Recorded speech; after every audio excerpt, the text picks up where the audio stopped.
l'alchimiste va travailler avec les sens, et dans la nature que les sens apportent.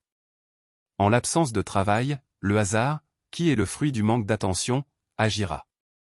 C'est l'univers qui agit de lui-même. Prendre le contrôle exige, surtout au début, beaucoup de travail, d'attention, de soins, et aussi important que cela, de sagesse et de foi, qui vient du contact avec le seul agent opérateur réel, qui est celui qui doit orienter, diriger, et gouverner.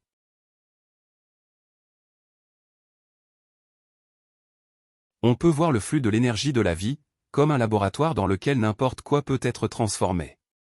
Tout va concourir dans le laboratoire, parce que toute chose est manifestation, et se connecte avec toute chose manifestée, s'influençant mutuellement, se transformant mutuellement, et aussi, réagissant aux impulsions de l'environnement externe.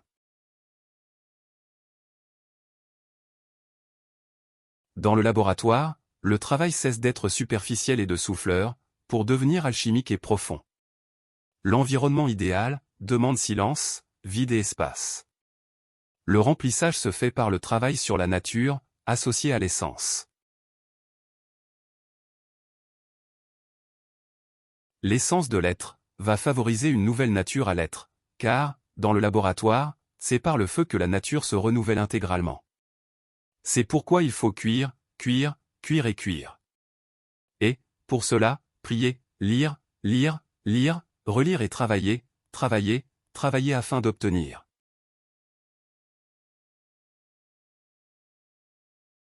La tendance de l'algorithme orientateur sera toujours en accord avec les mouvements dits historiques, suggérant les réactions. Le manque d'attention fait que les réactions de l'être sont en accord et soumises à l'algorithme, c'est-à-dire, avec l'absence de l'être comme opérateur. Un trompeur n'est pas un être trompeur, mais agira comme tel. Un professeur n'est pas un être professeur, mais agira comme tel.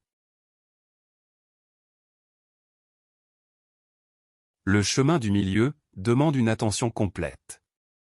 Ni un être trompeur, ni un être professeur, juste un être marchant le plus près possible de la sagesse, avec à chaque pas vers la sagesse, le souvenir de ce qu'il est.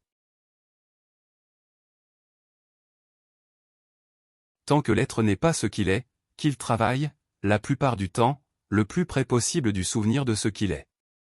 C'est la seule réponse à « quelle est la mission de l'être ?» c'est-à-dire, la mission de l'être, c'est l'être lui-même. Pour ceux qui prient Dieu, pour qu'il les rapproche de lui, la réponse sera toujours qu'ils sont déjà là où ils sont. Il est important de bien comprendre cela, car ici se trouve une autre clé.